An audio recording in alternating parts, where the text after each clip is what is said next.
Alors bonjour chers parents, ce vendredi 1er octobre, je voulais vous faire un portrait de la situation après un mois d'école en lien avec la COVID-19.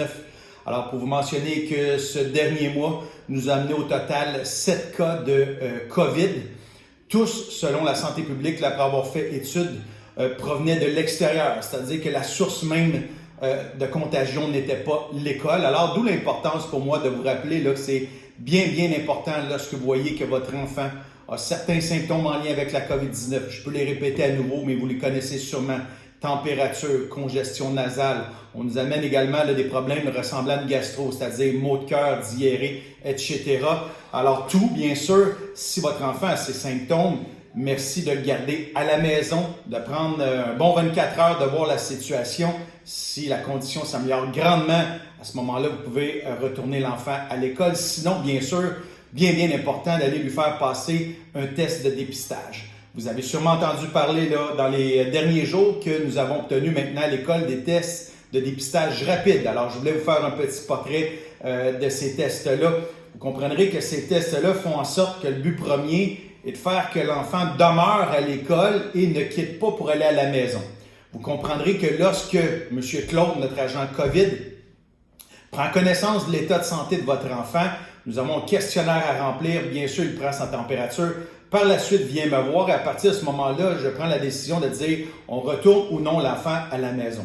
Vous comprendrez que pour moi, lorsque je vois que l'état de votre enfant ne lui permet pas de pouvoir poursuivre les classes, il ne se sent pas bien, il est amorphe, il a mal à la tête. Alors, à ce moment-là, bien sûr, je vais vous le retourner à la maison. À ce moment-là, il n'y aura pas de test de dépistage rapide d'effectuer. Pourquoi? Je vous explique ce qui est bien important de comprendre. Lorsque nous faisons un test COVID-19, mais de dépistage rapide à l'école, s'il s'avère positif, vous venez chercher votre enfant et à ce moment-là, vous êtes dans l'obligation d'aller faire passer le test dans un centre de dépistage aux alentours de l'école pour confirmer que votre enfant a bien la COVID. Le test maison, le test école ne prouve pas effectivement que votre enfant a bel et bien la COVID, même si ce résultat s'avère positif. Les tests PCR que nous appelons, que nous retrouvons dans les centres de dépistage, là, sont beaucoup plus précis. Alors, comme ce sera vraiment de mesures exceptionnelles l'utilisation de ces tests, c'est-à-dire que nous allons les utiliser ici si nous croyons que la condition de santé de votre enfant lui permettrait de retourner en classe, à ce moment-là, nous utiliserons le test de dépistage rapide. Mais il faut bien comprendre que si je fais passer un test ici à votre enfant qui s'avère positif, la santé publique vous demande à ce moment-là d'aller dans un centre de dépistage et de faire passer, je vais mettre entre de grands guillemets, le vrai test pour s'assurer que l'enfant est bien positif à la COVID-19. Alors ça, c'était bien important pour moi. Alors, ce qui serait vraiment d'une collaboration exceptionnelle, ce serait lorsque vous, un membre de la famille, est en attente d'un résultat de test COVID. Vous savez que les résultats présentement, là, à l'intérieur de 24 heures, nous obtenons les résultats, qu'ils soient positifs ou négatifs. Alors, je vous demanderai à ce moment-là d'éviter d'envoyer votre enfant à l'école. Il nous est arrivé une situation il y a quelques temps où justement, un parent est en attente de résultats. Les enfants sont venus quand même à l'école. Malheureusement, le parent était atteint de la COVID. Il a reçu les résultats. Il est venu chercher les enfants.